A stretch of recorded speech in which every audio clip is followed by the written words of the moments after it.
keeper's lament. The lighthouse stood as a sentinel against the relentless sea, its white form stark against the often stormy sky. It was a lonely place, they said, a place where sanity frayed at the edges. But to Elias, it was a refuge, a chance to escape the noise of the world. He'd been a lighthouse keeper for a year now. The first few months were filled with a strange exhilaration. The rhythm of the days was simple. Tend the light, watch the sea, and let the world shrink to the size of the horizon. But as the seasons changed, so too did something within him. A creeping unease, a sense of being watched, began to gnaw at his peace. It started with the whispers, soft, almost inaudible at first. They seemed to come from the depths of the lighthouse itself. They were like mournful sighs, carried on the wind but originating from somewhere within the stone walls. Elias dismissed them as the house settling, or perhaps the creaking of the old wood in the changing weather. Then came the shadows. They moved, danced in the corners of his vision, elongated and grotesque when the oil lamp cast its flickering glow. At first, he blamed the strain of endless hours alone, the tricks his mind played on him in the isolation. But as days turned into weeks, the shadows grew bolder, more defined. They took shapes, monstrous and inhuman, that chilled him to the bone. One night, a storm raged outside.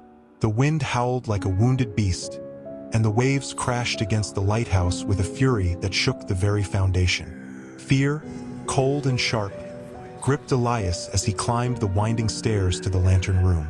The wind buffeted him, and the old lighthouse groaned and creaked in protest. As he reached the top, the storm seemed to reach a crescendo.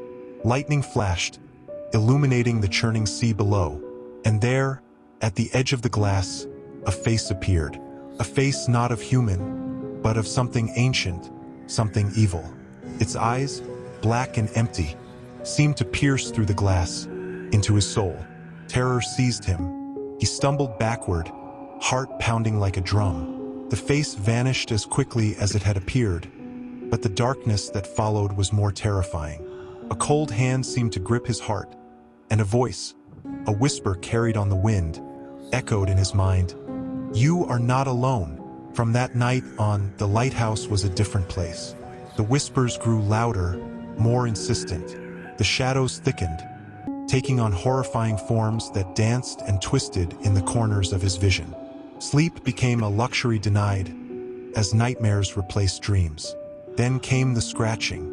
It started softly, like a mouse scurrying behind the walls. But gradually, it grew louder, more insistent, a relentless assault on his sanity. He searched every corner of the lighthouse, but found nothing. Yet the scratching persisted, a maddening rhythm that drove him to the brink of despair. One morning, as he was preparing breakfast, he heard a new sound, a wet, sloshing noise coming from the basement. Fear propelled him downstairs. The air was thick with the smell of decay, and there, in the dim light, he saw it. A dark, oily substance was spreading across the floor, and from it emerged a shape, a grotesque, humanoid creature with webbed hands and glowing red eyes. It moved towards him with a speed that defied its grotesque form. Terror consumed him as he stumbled backward, his mind racing. He grabbed a heavy iron bar and swung it with all his might. The creature howled in pain, but it did not stop. A desperate struggle ensued, a battle between man and monster in the heart of the storm-battered lighthouse. The creature was stronger than he'd imagined, its claws raking at his flesh. But Elias fought with a ferocity born of despair. Finally, with a Herculean effort, he managed to land a blow that sent the creature crashing to the ground. It lay still, a dark, oily puddle spreading around its grotesque form. Exhausted and terrified, Elias collapsed to the floor. When he woke, the creature was gone. The basement was clean, the air fresh, but the fear remained. He knew it was not over. The lighthouse was haunted, and he was its prisoner. Days turned into weeks, and the horrors continued. The whispers, the shadows, the scratching, they were constant companions. And then there were the visions, the glimpses into a dark, twisted reality that existed beyond the walls of the lighthouse. He saw things that made his blood run cold, things that defied explanation. He saw the sea rise up, swallowing the lighthouse whole, and heard the screams of drowning sailors. He saw creatures of nightmare emerging from the depths, their eyes burning with an unholy light. One night, as a particularly violent storm raged outside, the lighthouse seemed to tremble. The walls groaned and cracked, and the old building swayed precariously. Elias knew then that the end was near. He climbed to the lantern room one last time. The wind howled around him, and the rain lashed against the glass. Below, the sea churned and frothed, a monstrous beast eager to claim its prey. As he stood there watching the storm, he felt a sense of peace, an acceptance of his fate. He had lived through hell, and now it was time to face the final curtain. With a heavy heart, he extinguished the light. The darkness enveloped him, and as the last vestiges of his sanity faded, he heard a voice, a whisper carried on the wind, "Welcome home." And then, there was nothing.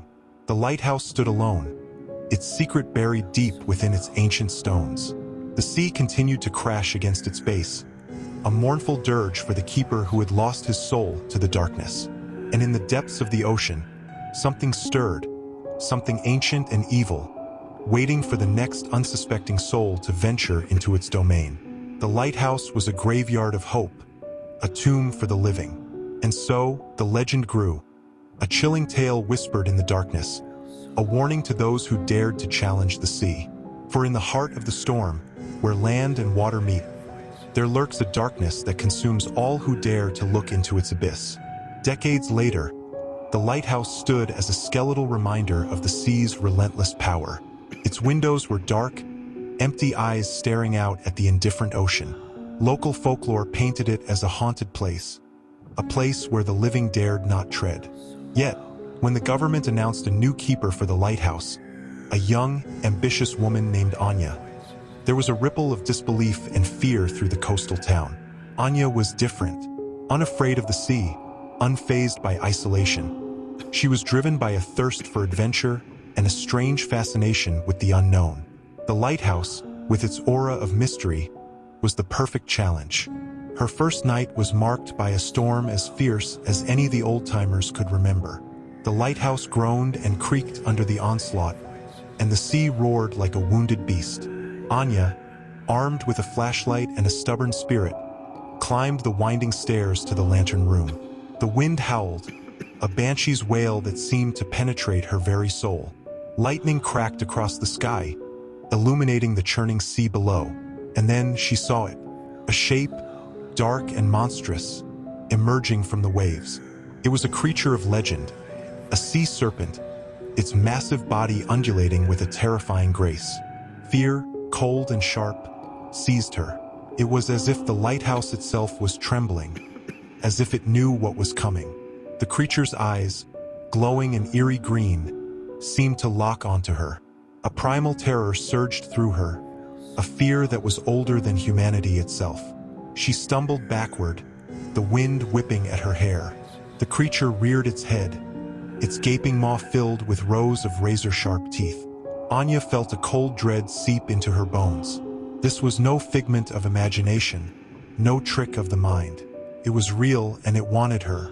With a desperate effort, she turned and fled, the creature's bellow echoing in her ears.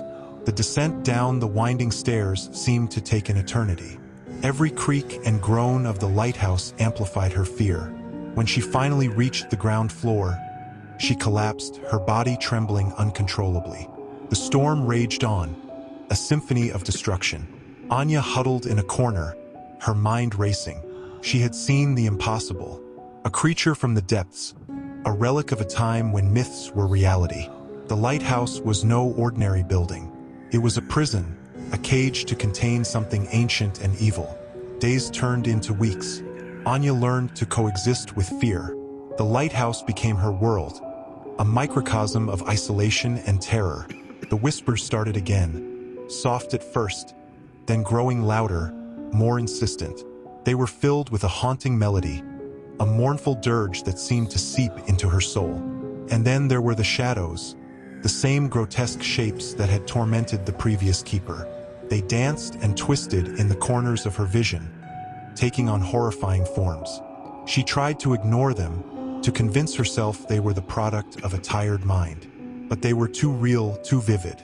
One night, while tending the light, she felt a cold touch on her arm. She whirled around, her heart pounding. Nothing was there. But then, she saw it in the reflection of the glass. A pair of glowing eyes, cold and empty, staring back at her. A scream tore from her throat. She stumbled backward, her mind racing. The creature was back, and this time it was inside the lighthouse. She grabbed a heavy iron bar and stood her ground, her heart pounding like a drum. The darkness seemed to thicken, and then it moved. A shape emerged from the shadows, a grotesque, humanoid creature with webbed hands and glowing red eyes. It was the same creature her predecessor had fought, but larger, more menacing. A battle ensued, a desperate struggle for survival. Anya fought with a ferocity born of terror.